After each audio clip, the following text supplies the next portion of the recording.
오늘 하나님의 말씀 창세기 2장 15절과 에베소서 2장 10절의 말씀 이 두 군데를 함께 보시겠습니다. 먼저 개정개역으로 같이 한번 봉독하겠습니다. 2장 15절의 말씀 우리 같이 한번 봉독하겠습니다. 시작. 여호와 하나님이 그 사람을 이끌어 에덴 동산에 두어 그것을 경작하며 지키게 하시고. 그 다음에 에베소서 2장 10절의 말씀으로 넘어가겠습니다. 이것도 같이 읽겠습니다. 시작. 우리는 그의 만드신 바라 그리스도 예수 안에서 선한 일을 위하여 지으심을 받은 자니 이 일은 하나님이 전에 예비하사 우리로 그 가운데서 행하게 하려 하심이니라. 네, 제가 세 번역으로도 읽어드리겠습니다. 창세기 2장 15절의 말씀. 주 하나님이 사람을 데려다가 에덴 동산에 두시고 그곳을 맡아서 돌보게 하셨다. 그리고 에베소서 2장 10절의 말씀 봉독하겠습니다. 우리는 하나님의 작품입니다. 선한 일을 하게 하시려고 하나님께서 그리스도 예수 안에서 우리를 만드셨습니다. 하나님께서 이렇게 미리 준비하신 것은 우리가 선한 일을 하며 살아가게 하시려는 것입니다. 아멘. 오늘 예배에서는 미리 말씀드린 것처럼 우리 교회 직분을 맡은 분들 소개하고 또 기도하면서 교회가 그분들 격려하고 또 주님께 또 의탁해드리는 그런 중요한 의미가 있기 때문에 제가 설교 제목을 복음의 일꾼들이라고 이렇게 지었습니다. 그리고 주님의 형상으로 만드소서, 이것은 혹시 어디서 따온 말인지 아시겠습니까? 오늘 4번 하셨는데요. 십자가를 질 수 있나 그 찬양에 보면 주님의 형상 만드소서라는 그 가사가 있었죠. 제가 이 찬양, 우리 교회 예배 찬양 준비하면서 이 찬양을 불러보다 보니까 너무 그 주님의 형상을 만들라라는 말이 와닿는 거예요. 그래서 복음의 일꾼들 주님의 형상으로 만드소서 이렇게 설교 제목을 가져보았습니다. 우리가 일꾼들 하면은 일을 무조건 많이 하거나 아니면 또 더 많이 희생해야 한다라고 생각하기 쉽지만 거기에 초점이 있지 않습니다. 복음의 일꾼들은 내가 만난 예수님의 사랑의 힘을 가지고 앞으로 내가 맡을 사역 속에서 그 사랑의 꽃피움으로 보상을 받고 싶어하는 사람들입니다. 무슨 말씀인지 이해되셨죠? 내가 만난 예수님의 사랑이 내가 감당할 일을 통해서 사랑의 꽃피움으로 보상받고 싶어하는 사람이다. 이 보상받고 싶어하는 마음이 없으면 우리는 일을 제대로 할 수가 없습니다. 결국은 자기 뜻과 자기 주장으로 돌아가게 되어 있습니다. 그래서 사랑의 꽃을 피우는 그 보상을 받을 때 주님의 주님다우심을 더 깊이 목도하고 주님의 주님다우심을 또 이렇게 드러낼 수 있는 그런 존재가 되는 것이죠. 제가 지난주에 설교를 통해서 우리가 복음을 받고 또 복음을 살아내려고 할 때 그런 과정 속에서 크게 걸리는 부분이 있다라는 것을 말씀드렸습니다. 그것은 우리 내면 깊은 곳에 정말 하나님의 무조건적인 사랑, 그 좋다고 생각은 하고 있는 그 하나님의 무조건적인 사랑에 저항하는 우리의 본성적인 태도다라고 말씀을 드렸습니다. 우리가 성령 받고 죄를 깨닫는 것 참 중요하죠. 이건 너무나 필수적인 과정입니다. 그래서 죄 용서를 받기를 구하는 것, 이건 뭐 너무 간절한 마음 속에서 원하는 것이 수밖에 없는 것이죠. 그런데 자칫 이 죄의 그 가공할 만한 그 위력과 스케일에 압도가 된 나머지 이 죄 큰일 났구나, 이 죄가 너무 크구나, 이 죄 하고 죄만 묵상하다가 보면 이미 그 죄 속에 깊이 이 죄를 해결해 주시기 위해서 끼쳐 놓으신, 심어 놓으신 하나님의 그 무조건적인 사랑을 무시하기가 쉽다라는 거죠. 그리고 또 그런 죄 속에서 하나님의 무조건적인 사랑을 만났을 때 어떻게 이런 죄도 용서하십니까? 이런 기가 막힌 그 인간의 그 아주 뭐랄까요, 반하나님적인 합리성, 이것을 주장하면서 하나님께 대항할 수 있다는 것입니다. 죄를 용서해달라고 간구하면서 어떻게 이런 죄까지 용서하시는 사랑이 있을 수 있습니까? 라고 묻는 것은 굉장한 모순이라고 생각이 되지 않습니까? 이 모순을 누구나 다 겪어갑니다. 예외 없이 이 과정을 다 지나갑니다. 그런데 이 과정을 지나가면서 우리가 해결해야 할 것은 주님의 무조건적인 사랑을 만나는 것, 바로 그것이 바로 우리의 이 죄를 완전하게 덮고, 그리고 이 죄가 아닌 하나님의 은혜 위에 우리의 삶을 세울 수 있는 그런 계기가 되는 것이구나. 그것을 우리가 알 수 있다는 거죠. 그래서 복음의 일꾼들은 바로 이 과정을 먼저 지나가는 사람들입니다. 이것을 먼저 지나가야 됩니다. 우리가 복음의 핵심이 무엇입니까? 라고 물으면 많은 그리스도인들이 주저주저 할 수 있습니다. 왜 그럴까요? 무조건적인 사랑을, 인간의 합리성 안에서는 전혀 이해될 수 없는 이 사랑을 못 만났거나, 아니면 아직 와닿지 않거나, 아니면 계속해서 무의식적으로 그럴 수가 없다라는 그런 그 밀쳐내고 있는 자신의 본성 때문이죠. 그러나 이 한계를 극복한 복음의 일꾼들은 이제 주님의 형상으로 변화해가는 그런 과정으로 돌입했다라고 볼 수 있는 거죠. 우리가 창세기 1장에서 제가 오늘 이렇게 비추면서 말씀드리지 않겠습니다만, 주님의 형상으로 만드셨다는 것은 창세기 1장에서 우리가 보신 바 있죠. 자, 하나님의 형상으로 지으셨다고 했습니다. 자, 하나님의 형상의 특징이 우리 창세기 1장에 나온 말로 무엇입니까? 28절에서 먼저 복을 베푸셔서 복을 받았다. 그죠? 그 다음에 두 번째로는 저 다스리라. 그러니까 복과 권세를 받은 존재가 하나님의 형상을 입은 존재이죠. 성경 말씀을 그냥 그대로 제가 옮겨서 말씀드리는 것 뿐입니다. 그러면 이 복과 권세, 생명의 복이란 무엇인가? 사랑의 꽃을 피워내는 거죠. 권세란 무엇인가? 예수님이 보여주셨던 것처럼 자기를 내어놓고 섬기면서 돌보는 것을 권세자라고 말하는 거죠. 성경에서는 바로 섬김의 그 다스림을 권세라고 말합니다. 그러니까 이것을 회복한 주님의 형상으로 변화해가는 것은 복음의 일꾼들이 당연히 지나갈 수 있는 과정이다라는 것을 우리가 아실 수가 있겠죠. 네, 오늘 좀 서론이 길었는데요. 본론으로 들어가겠습니다. 노동의 의미, 일의 의미. 어떤 사람들은 우리가 이제 노동, 일 이렇게 이야기하면 이거는 타락한 후에 형벌의 결과다라고 이렇게 아주 자신있게 말을 하곤 하는데, 이건 너무 성경과 어긋나는 주장입니다. 한 군데 말씀만 보아도 이건 틀림없이 아실 수가 있습니다. 제가 송구영신 예배 때 드렸던 말씀 중에 창세기 2장 15절의 말씀이 있었습니다. 오늘 우리 본문입니다. 여기에 보시면은 아담이 타락하기 전의 일입니다. 전에 하나님께서 아담을 에덴에 두셨다고 했죠. 자, 두셨다라고 말하는 것은 그 에덴에 정착해서 하나님의 안식을 누리게 했다. 지금 그런 말이라고 했습니다. 그리고 그 땅을 경작하고 또 지키게 했다라고 했습니다. 경작하고 지키는 게 일이죠. 노동입니다. 그렇죠? 경작을 일 안 하고 하실 수 있나요? 그럴 수 없죠. 우리 세 번역에는 그것을 맡아서 돌보게 했다. 자, 맡아서 돌본다라는 그 어감은 약간 좀 관리인 좀 느낌이 나죠? 맡아서 돌보게 한다. 이 맞습니다.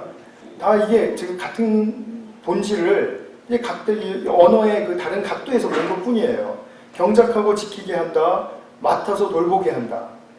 다 일입니다. 우리가 일을 해야지만 이 성취를 이룰 수가 있습니다. 그러니까 우리가 창조 때부터 사람이 받은 삶의 축복은 무엇을 통해서 일어나느냐 하면 가꾸고 지키는, 그죠? 가꾸고 지키는 이 일을 통해서 온다라는 것을 알 수가 있습니다. 자, 경작한다, 가꾼다라는 말은 히브리 말로 아바드. 한번 익숙해지게 한번 따라해 보세요. 아바드. 지킨다라는 말은 샤마르. 아마 원어인들이 들으면은 야, 그 발음 엉터리다 이렇게 말하겠지만 우리는 그냥 아바드, 샤마르 그냥 우리식으로 이렇게 말을 해보겠습니다. 아바드와 샤마르 바로 우리 삶의 본질적인 그런 측면을 나타내주는 말입니다. 우리 아담에게 있어서 삶의 본질은 뭐냐면 정착한 허락하신 땅에 잘 누리면서 땅에서 누리면서 그러니까 피조개와 그 생명의 아름다움과 조화를 누리면서 즐거워하면서 또 주신 것에 대해서 주신 일에 대해서 이걸 주님 어떻게 할까요? 또 배워가면서 가꾸고 또 열매 맺게 하고 그리고 또한 잘 지키고 지킨다라는 것은 내가 이걸 다 잘 붙들고 지키는 그런 의미도 있지만 외부의 위협으로부터 지킨다라는 의미도 있죠. 외부의 위협으로 지켜내고 그리고 우리가 내적으로 충만해지고 또 이게 가득하게 풍성해지게 되면 확장을 하게 되죠, 당연히.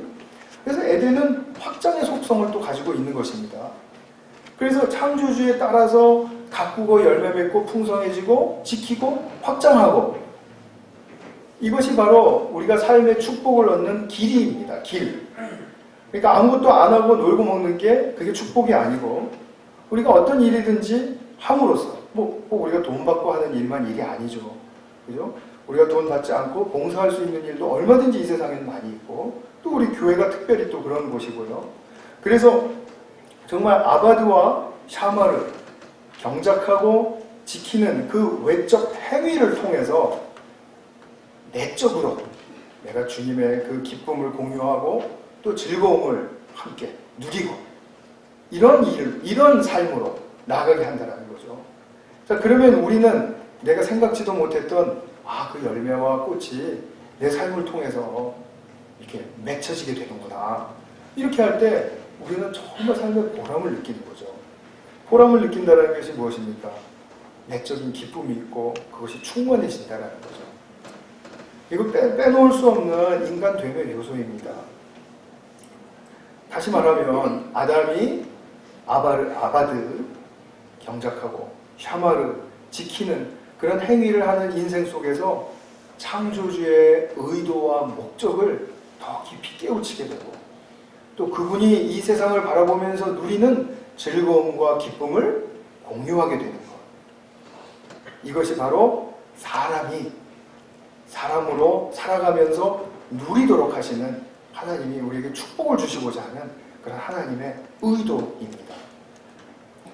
그러므로 사람은 자신의 인생에서 일 안 하고 놀고 먹는 것이 복이 아니고 말씀드렸듯이 주어진 일과 노동의 수고를 감당해 갈 때 물론 남들보다 많이 해라 적게 해라 이런 건 기준이 없습니다. 자기가 할 수 있는 만큼 하는 것이 최상입니다. 최상이라고 하니까 이상하시죠? 잘못 말했나 싶으시죠?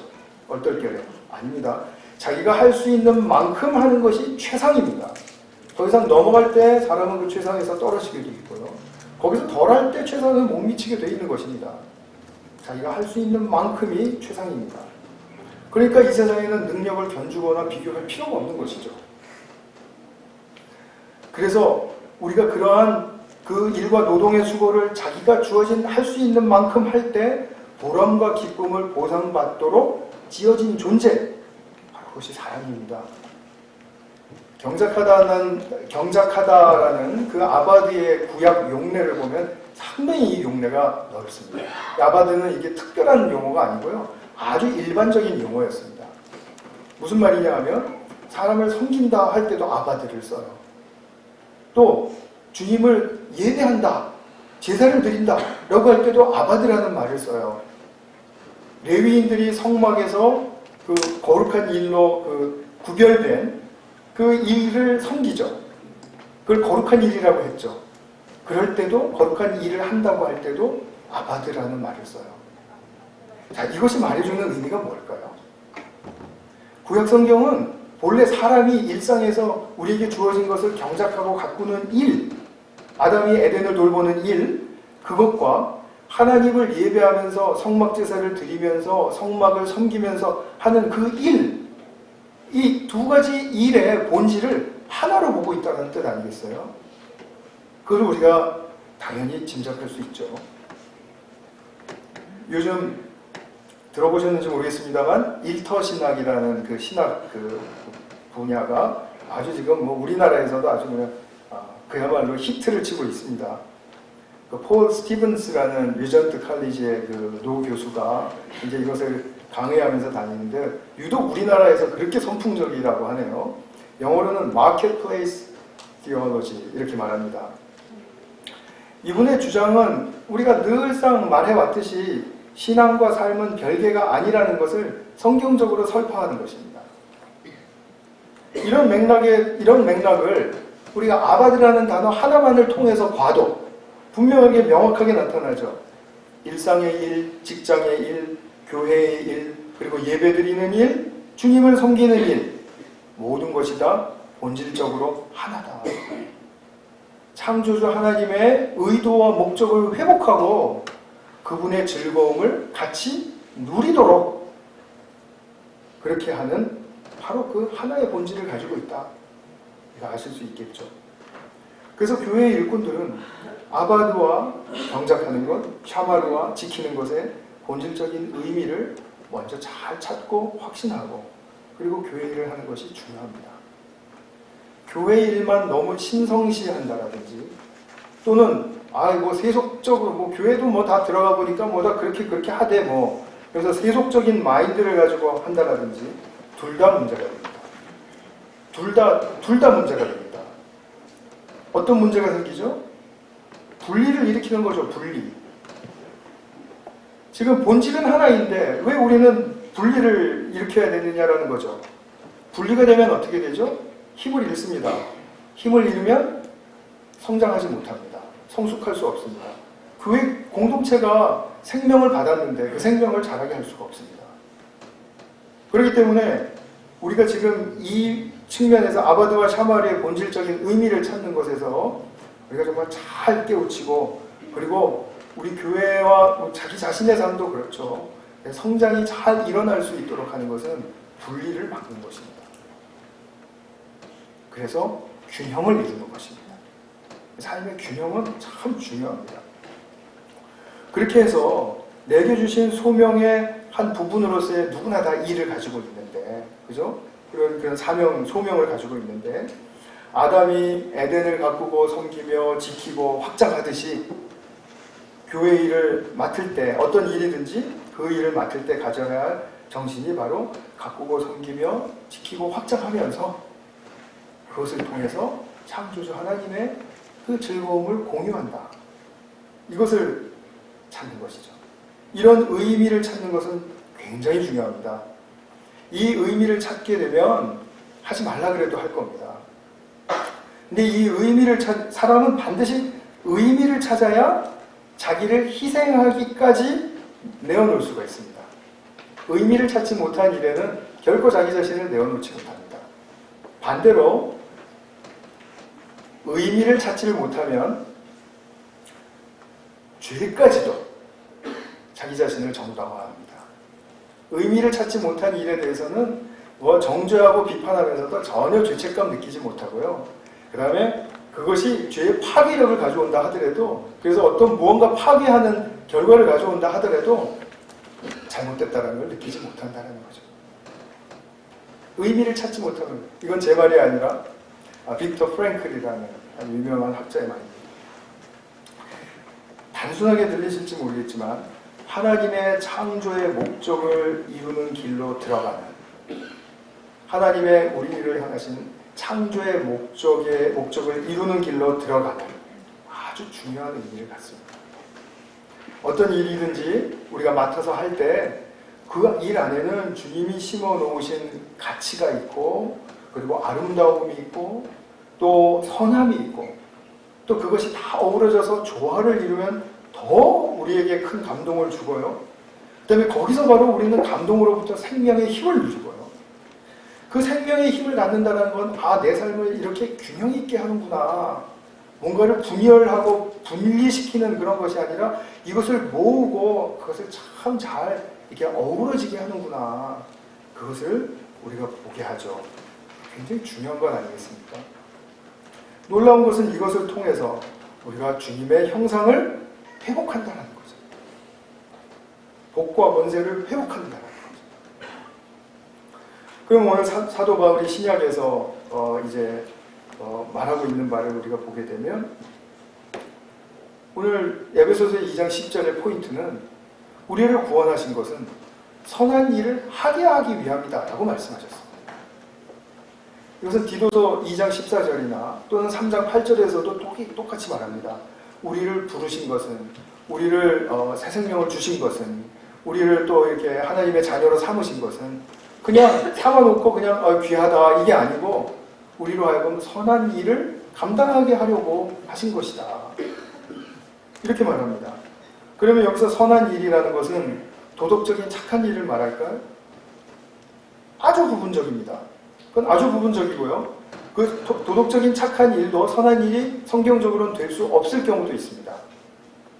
언제 그러냐 하면 이 선한 일을 통해서 하나님의 즐거움을 함께 공유하지 못하면 선한 일이 될 수가 없습니다. 하나님의 즐거움을 공유한다는 말은 하나님의 창조의 회복과 창조의 목적의 회복을 이루는 길을 말하는 것이거든요. 그것이 안 되면 선한 일이라고 볼 수가 없다는 겁니다. 그러니까 사도 바울은 지금 우리를 구원한 주님의 이 새 창조의 일 속에서 우리가 이제 제가 아까 복음의 일꾼들이라고 했지만 새 창조의 일꾼들 제가 이렇게 붙일까도 고민을 했었습니다. 새 창조의 일꾼들 또는 새 언약의 일꾼들 이렇게 했을 때 새 언약, 새 창조 또는 무엇이든지 하나님 우리가 잃어버렸던 창조주의 목적과 의도를 즉 우리가 잃어버렸던 창조주가 부여하신 복과 권세를 회복하는 일이 선한 일입니다. 그러니까 도덕적 착한 일도 포함해서 일상과 교회에서 교회에서 우리 아이들 기르는 것도 정말 하나님 창조주의 목적과 의도를 회복하는데 얼마나 기가 막히게 아름다운 일인지 알 수가 없죠. 교회 일을 할 때도 그냥 우리가 완전히 자원해서 하는 봉사의 일이지만 그리고 나는 그만두겠습니다 라고 말하면 그 누구도 뭐라고 말릴 수가 없지만 그러나 그것을 할 수 있는 그 힘은 어디서 옵니까? 바로 정말 이것을 통해서 내가 회복되는구나. 내가 무언가 본질적인 의미로 회복되는구나. 그것을 발견할 때 이걸 놓기가 싫어지는 거죠. 그래서 참고로 말씀드린 우리 배희성 집사님이 지금 예배부장을 10년째 하고 계세요. 이거를 놓치시지 않기 위해서. 근데 앞으로 바뀔지 모릅니다. 그래도 한 가지 일을 너무나 오래 하면 여러분 그런 거 아시죠? 아무리 깨끗한 물이 파이프에 흘러도 시간이 지나면 파이프 안에 물때가 끼죠. 그 물때를 제거해야 하는 시간이 오거든요. 우리 배희성 집사님도 이제 잠깐 이렇게 정화하시는 시간을 드리도록 하겠습니다. 네, 어쨌든 우리가 이것을 통해서 삶의 의미를 찾아가는 거죠. 그러니까 우리에게는 주어진 일, 아무리 작은 일 하나라도 그것을 하나님이 주신 일이고 창조주의 이 의도를 회복하는 일이라는 그런 그 자각이 일어나게 되면 우리는 이 선한 일이 무엇인가를 알게 되고 그 선한 일에 대한 자기 나름대로의 깊은 자부심을 갖게 되는 거죠. 근데 교회에서 우리 일하다 보면 이제 공연한 갈등도 생기고 알력도 생기고 또 이렇게 됩니다. 그래서 이제 내적인 그런 에너지들이 소모가 되고 이렇게 하죠. 그럴 때 빨리 아바드와 샤말의 그 이제 본뜻을 자꾸 이제 회복을 하려고 애를 쓰는 것이 바로 이제 복음의 일꾼들이 애써야 할 부분이겠죠. 우리가 하는 모든 일에는 한번 생각을 해보십시오. 반대가 있는 것이 정상입니까? 반대가 없는 것이 정상입니까? 반대가 있는 것이 정상이라고 생각하시는 분은 한번 오른손을 잠깐 들어보시죠. 반대가 없는 게 정상이다 라고 생각하시는 분은 한번 왼손을 한번 들어보실까요? 아무도 없으시죠? 우리가 이 엄연한 사실을 알면서도 우리가 일을 할 때 반대가 있고 뭐가 있으면 굉장히 좌절하죠. 무엇이 정상이라고요? 반대가 있는 것이 정상이라는 것입니다. 내가 아무리 좋은 뜻을 100% 좋은 뜻을 가지고 100% 좋은 일을 해야 한다고 해도 탐탁치 않게 생각하는 사람은 언제나 있게 마련이고요.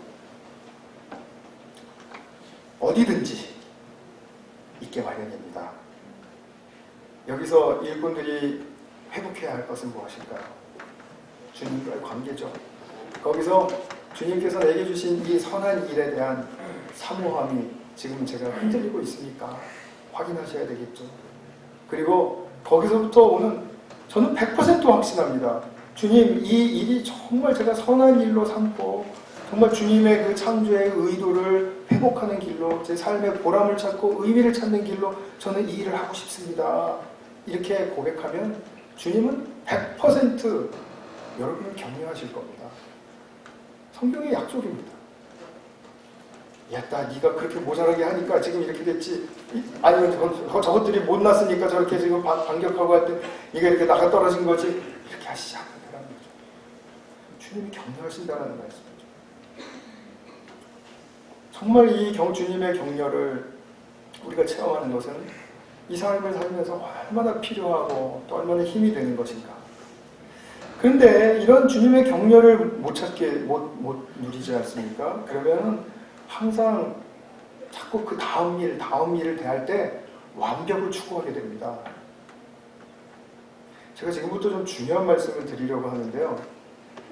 우리가 이런 경우를 통해서 이제 실수 없이 해야 되겠다. 내가 반대가 없게 해야 되겠다. 나를 탐탁지 않게 생각하는 사람이 없게 만들어야 되겠다. 막 이러한 결단으로 하게 되면은 완벽을 추구하게 됩니다. 사람을 의식하기 때문이죠. 나를 반대하는 사람을 의식하기 때문이죠. 나를 반대하는 사람이 한 사람이고 나를 좋아하고 지지하는 사람이 99명이면은 여러분들 누구의 힘을 얻으세요? 99명의 힘을 얻는 게 정상이죠? 이상하게 우리는 한 명의 그 지적과 비판과 그죠? 탓에 넘어지죠. 저도 많이 경험해요. 근데 넘어졌다가 또 일어설 수 있는 그런 길이 있기 때문에 얼마나 다행인지 모릅니다. 우리가 아바드와 샤마르의 축복을 아주 방해하는 것이 내 안에 있습니다. 그것이 바로 제가 지금 말씀드리는 완벽을 추구하는 완벽주의입니다. 퍼펙셔니즘. 사람을 아주 힘들게 합니다. 그러니까 내가 나를 힘들게 하는 거예요. 다른 사람도 아주 힘들게 합니다.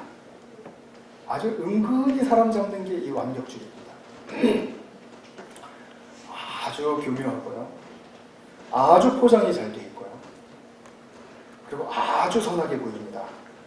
아주 옳게 보입니다. 그러나 제가 결론부터 말씀드리면 이 완벽주의는 죄성의 대표적인 아주 성향입니다. 왜 그런지를 제가 좀 말씀드리려고 합니다. 우리가 어떤 일을 하든지 그 과정이 완벽할 수 있습니까? 자, 완벽할 수 있다면 그 완벽의 기준은 뭐죠? 자기가 생각하는 기준밖에 없는 거죠. 자, 우리가 기대하는 결과가 완벽할 수 있습니까? 완벽할 수 있다면 그 완벽한 기준은 뭐죠? 완벽한 과정도 없고 완벽한 결과는 단지 아이디어예요. 이상적이라는 말씀입니다. 그런데 과정도 완벽해야 되고 결과도 완벽해야 된다라고 사실은 존재하지 않는 그 완벽을 계속해서 더 완벽해야 돼 하는 그거를 가지고 바라보게 되면 그 마음으로 또한 동시에 현재를 바라보세요. 현재를 바라보면 그럼 뭐가 느껴질까요? 그것에 못 미친 지금 현실이 너무 부족하죠. 아직도 택도 없죠. 그러니까 불만족하죠. 그러니까 초라하게 느껴지죠. 그러니까 뭔가 잘못된 것처럼 느껴지죠. 그러니까 내가 부족해서, 내가 약해서. 아니에요. 우리는 모두 다 지금 이런 부족하고 연약하다 할지라도 정상적인 상황을 겪어가고 있는 거예요. 그런데 자꾸 사람이 이게 그 말을 듣기를 원해요. 내가 부족해서 이렇게밖에 못했습니다 라는 말을 자꾸 듣기를 원해요. 최소한도 그렇게 말하는 것이 사과를 하는 거라고 그렇게 생각을 해요. 좋습니다. 뭐 그것까지는 뭐 그럴 수 있고 그럴 수도 없다 그러고 치죠. 그러기 위해서 이제 현실을 비난하게 되는 거죠. 아, 우리가 말이야 더 잘할 수 있는데 아니 뭐 큰 소리만 뻥뻥 치더니 이거 뭐야 이거 지금 뭐 하나도 되는 것도 없고 더 뭉쳐야 되는데 더 하나가 돼야 되는데 더 하나가 돼야 된다라는 그 이상적인 기준도 어떻게 된 것이 하나라는 게 그게 없어요. 구체적으로 잡히는 게 없어요. 없는데 그거를 못한다고 지금 우리는 잘못됐다라는 거예요. 이것이 얼마나 답답한 것입니까? 사실 실제 정말 리얼리티를 보면 얼마나 이것이 답답한 노릇입니까? 근데 우리는 다 거기에 수긍을 하거든요. 우리가 더 잘할 수 있습니다. 더 잘해야 됩니다. 그러면 맞습니다. 우리 더 잘해야 되고 더 잘 될 수 있습니다. 뭐가 더 잘 되는 건지는 알지도 못하면서 뭐가 더 잘 되는 건지는 까마득하게 놓쳐버리고 있으면서 지금 우리는 계속 이 악순환의 고리를 벗어나지 못하고 있다는 것입니다. 우리가 죄의 성향을 가지고 있기 때문에 더 잘해야 합니다. 더 뭉쳐야 합니다. 우리가 더 하나가 되어야 됩니다. 더 사랑해야 됩니다. 사랑하지 못합니다. 그래서 우리는 부족합니다. 막 이렇게 말하게 되면은 뭐 그렇게 말하는 건 뭐 그렇게 첫 반응으로서는 뭐 누구나 다 그럴 수 있다고 생각합니다. 그러나 분명하게 우리가 경험해야 될 것은 그것을 어느 지점에서는 내려놓으셔야 합니다. 딱 내려놓으셔야 됩니다. 그러지 않으면 우리는 현재가 가지고 있는 가치와 즐거움을 발견해낼 수가 없습니다. 계속해서 부족한 것만 보이고 계속해서 불만족의 감정이 나를 지배하고 있기 때문에 뭐가 좋은지, 뭐가 가치가 있는지, 어떻게 생명의 힘이 지금 역사하고 있는지 전혀 볼 수가 없어요. 볼 수가 없어요. 여러분, 이 완벽주의는 내려놓으셔야 합니다. 그러나 우리가 이건 평생 싸워야 될 씨름의 대상이라는 것을 기억하십시오. 하루아침에 벗어지는 것이 아닙니다. 저도 그렇고요. 다 마찬가지입니다. 일하는 일꾼들을 관망하는 사람들에게서도 나타납니다. 완벽주의가 있으면 야, 저 사람이 저 일 맡고 이렇게 하면 더 잘할 수 있을 텐데 아, 이렇게 하면 덜 욕먹을 텐데 왜 저렇게 해가지고 욕을 칭찬 얻어먹고 저러고 피해를 당하고 있어. 아, 정말 속상해 죽겠어. 굉장한 포장이죠. 속상해 죽겠다고. 굉장한 위선이죠. 그렇지 않아요. 그렇게 하면은 그런 것이 계산의 중심에 들어가면 그러면은 관망하는 사람 입장에서도 뭐 일은 안 하고요. 구경하는 이 사람들 입장에서도 끝도 없이 내면의 에너지가 소모가 될 겁니다. 볼 때마다 불편한 거예요. 아, 왜 저렇게밖에 못하지? 왜 저거밖에 생각을 못하지? 왜 저 사람 좀 괜찮은 줄 알았더니 아닌가 봐. 이렇게 생각을 하는 거예요. 그게 누구의 에너지를 소모시킵니까?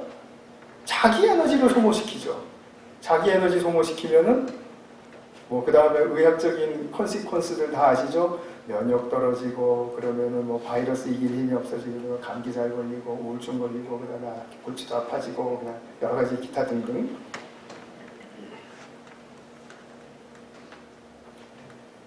일하는 사람이 소진되는 게 아니라요. 일하지 않는 사람이 소진될 수가 있어요. 제가 완벽주의를 다시 한번 정의해서 말씀을 드리고 오겠습니다. 실제로는 없는 이상적인 결과 또는 가능성이 아주 낮은 최상의 결과, 누구는 이렇게 했다더라 하는 그 최상의 결과를 이루어야 한다는 것 때문에 그것이 모티베이션이 돼서 동기부여가 돼서 더 완전하게, 더 잘해야 된다, 더 빨리 해야 된다 라는 강박적인 의식과 성향, 계속 앉아있으면 이 생각이 나는 거죠. 아, 이렇게 해야 되는데, 저렇게 해야 되는데, 아, 왜 저렇게 하고 있지? 아, 왜 이러고 이 모양이지? 계속 지금 얼마나 머리가 복잡할까요? 아, 저도 경험해봐서 압니다. 굉장히 복잡하죠. 그런데 무엇을 잃습니까? 이렇게 하면 무엇을 잃습니까? 앞서 말씀드린 것처럼 현재를 잃습니다. 자, 현재를 잃는다는 말은 굉장히 중요한 의미가 있습니다. 왜냐하면 내일이라는 미래가 현재가 될 때 그 현재를 또 잃어버리는 거예요. 1년 뒤에 올 미래가 내가 맞아서 또 시간이 지나서 현재로 맞이하면 그 현재를 또 잃어버리는 거예요. 계속 쳇바퀴 도는 것입니다. 그러니까 30년, 50년을 살아도 새로워지는 게 아니라 맨날 잃어버리는 현재를 맞이하면서 사니까 이제 영원히 잃어버리고 사는 거죠. 여러분, 우리의 죄성이 가져다주는 이 악순환의 고리를 정확하게 보실 수 있어야 됩니다. 결코 우리를 새롭게 하지 못합니다. 아무리 난 완벽을 추구하고 난 열심히 하고 있고, 아니에요. 또 똑같은 자리로 돌아갈 수밖에 없습니다, 여러분. 내게 투사된 현실의 모습이 뭐예요? 잃어버린 현실 속에서는 내게 투사된 모습이 무엇입니까? 항상 부족하고 항상 미완성이고, 그렇기 때문에 불행하고 기쁨이 없고 감사가 없고, 성경에서 하라는 것은 하나도 할 수가 없는 거죠. 항상 기뻐하라, 항상 감사하라. 그죠? 이게 안 되는 인생을 우리가 그 선택을 하면서 살아가는 것입니다. 이거는 우리가 무언의 우리의 선택의 결과들입니다. 이것은 하나님이 주신 이런 큰 생명의 부요함이 있다라고 할 때, 그 부요함의 최대치를 100이라고 본다면, 완벽주의에 휘둘려서 사는 것은 아주 수준이 낮은 삶인 것이죠. 이것이 그러니까 우리에게는 정말 염려가 돼서 이렇게 포장을 하고요. 정말 자기는 손 하나 까딱 안 하면서, 그러면서 내가 정말 미래를 걱정하면 잠이 안 온다 그러고,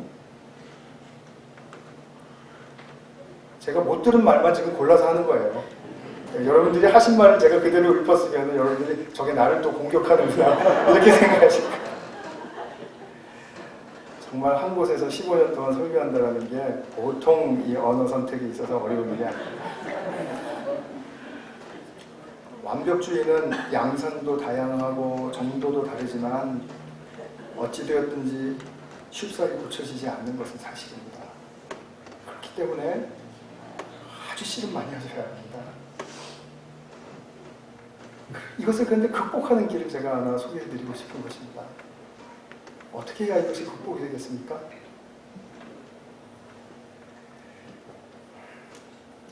지난 설교랑 다 이렇게 합쳐서 좀 눈치 빠르신 분들 눈치채셨겠죠. 주님의 무조건적인 사랑을 만나는 수밖에 없습니다.